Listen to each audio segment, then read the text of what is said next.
जितिया व्रत को जीवित पुत्रिका व्रत के नाम से भी जानते हैं। यह व्रत वैसे तो अश्विन मास के कृष्ण पक्ष की अष्टमी तिथि के दिन निर्जला व्रत रखा जाता है, लेकिन इसका उत्सव 3 दिनों तक होता है। 3 दिनों तक रखा जाने वाला यह व्रत होता है। यह सप्तमी तिथि के दिन नहाय खाए के रूप में प्रारंभ होता है, जो अष्टमी तिथि के निर्जला उपवास रखा जाता है, और यह व्रत पारना नवमी तिथि को किया जाता है। अष्टमी तिथि को सभी व्रती महिलाएं शाम को प्रदोष काल के समय जीवित पुत्रिका या जीमूत वाहन की मूर्ति की पूजा की जाती है, व्रत की कथा सुनाती हैं। इसके साथ ही अपनी श्रद्धा और सामर्थ्य के अनुसार दान दक्षिणा भी देती है। साथ ही अगले दिन यानी कि नौमी तिथि को सूर्योदय के समय सूर्य देवता को अर्घ्य देकर उसके बाद कुछ भी पानी पिएगी। व्रत के आखिरी दिन जो भी जैसे कि भात चावल मरूला की रोटी नौनी का साग बनाकर खाती हैं, ये खाने की परंपरा है। अब सुनिए जीवित पुत्रिका व्रत की कुछ पौराणिक कथा, जो कि व्रत रखने वाले सभी व्रती महिलाओं को जरूर सुनना चाहिए। जितिया व्रत की पहली पौराणिक कथा के अनुसार गंधर्व के राजकुमार का नाम जिमुतवाहन था। वे बड़े ही उदार और परोपकारी थे। जिमुतवाहन के पिता ने वृद्धावस्था में ही वानप्रस्थ आश्रम में जाते समय इन्हें सारा राज सिंहासन अपने बेटे को सौंप देते हैं। तब से ही राज्य का भार अपने भाइयों पर छोड़कर स्वयं वन में पिता की सेवा करने के लिए उसका बेटा चला जाता है। उनके अलावा मल नाम की एक राजकन्या से विवाह हो जाता है। एक दिन जब वन में भ्रमण करते हुए जीवित वाहन काफी आगे चले जाते हैं, तब उन्हें रास्ते में एक वृद्धा औरत मिलती है। वह औरत रोती रहती है। तब वह पूछता है कि आप क्यों रो रहे हो, मुझे बताइए। तब औरत बोलती है कि मैं नागवंश की स्त्री हूँ, मेरा एक ही पुत्र है। पक्षीराज गरुड़ के सामने नागों ने उन्हें प्रतिदिन भोजन के लिए एक नाग सौंपने की प्रतिज्ञा ले रखी है। आज प्रतिज्ञा के अनुसार मेरे पुत्र के बलि का दिन है। जिमुतवाहन ने वरदा को आश्वासन देते हुए कहा कि डरो मत माताजी, मैं आपके पुत्र के प्राणों की अवश्य रक्षा करूंगा। आप आज पुत्र के बदले मुझे स्वयं आपको जो भी आपने बनाया है वह मुझे खिला दीजिए। अपने आप को मैं अपने लाल कपड़े में लपेट कर शिला पर लेट जाऊंगा। ऐसा कहकर जिमुतवाहन ने उनके पुत्र के हाथ से लाल कपड़ा लेकर वे उसे लपेटते खुद को बलि देने के लिए वह लेट जाते हैं शिला पर।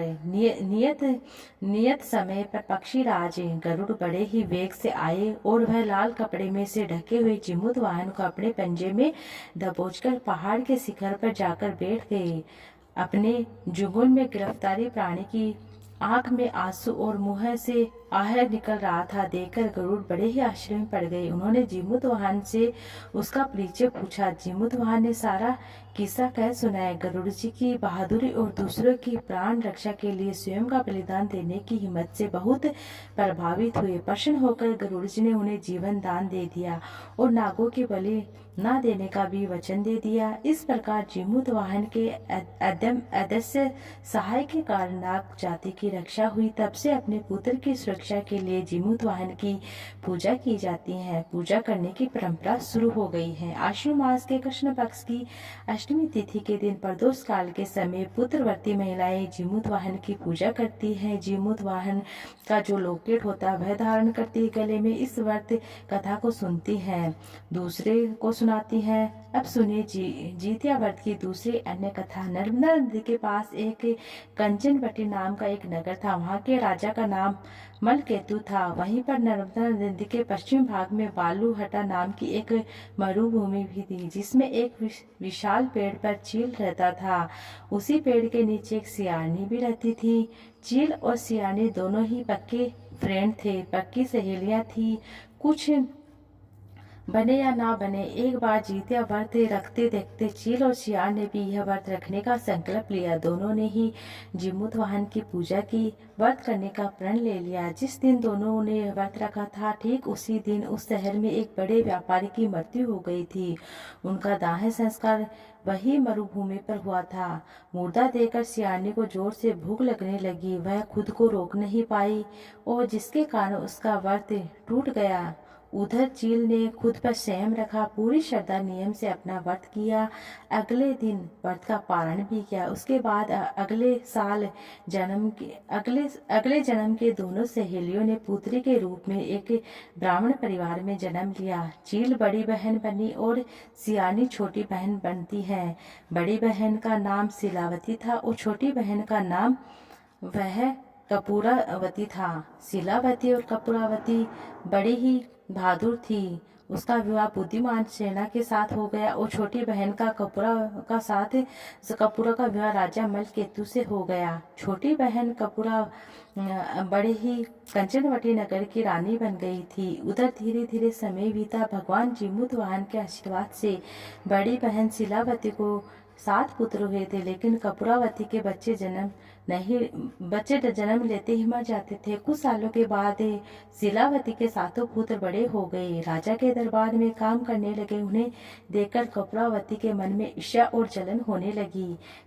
इसी भावना से उसे ईर्ष्या की भावना से कपूरावती के एक दिन राजा से कहकर शिलावती के 7 बेटों पर सर कटवा दिए। उन 7 सिरों को साथ में बर्तन में डालकर ढक दिया। शिलावती के पास भिजवा दिया कि वह सब देखकर भगवान जीमूत वाहन ने मिट्टी की सहायता से 7 भाइयों के सर बना दिए। सभी सिरों पर धड़ से जोड़कर उन पर अमृत छिड़ दिया। उसके कारण वे 7 फिर से जिंदा हो गए। घर वापस लौटकर आ गई। रानी ने जो कटे हुए सिर भिजवाए थे वह सब फूल बन गए।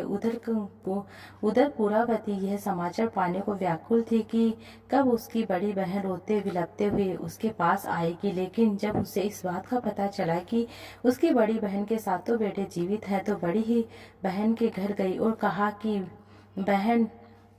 बहन के बेटों को जिंदा देखकर आश्चर्य में पड़ जाती है, मूर्छित हो जाती है। अब जब कपूरा होश में आई तो उसने अपनी बहन से सारी बात कह बताई।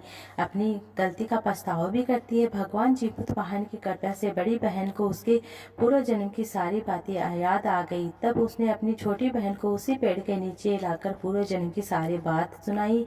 सुनकर कपूरावती को अपनी गलती का एहसास हुआ और पश्चाताप हुआ। उसने अपनी बहन से क्षमा मांगी। बहन के बताने पर फिर उसने जितिया व्रत शुरू किया। उसके पुत्र भी जीवित रहने लगे। इस प्रकार जितिया व्रत के दिन जो भी माताएं बहनें इस व्रत को कथा को सुनती हैं, दूसरों को सुनाती हैं, उनकी संतान दीर्घायु की होती हैं।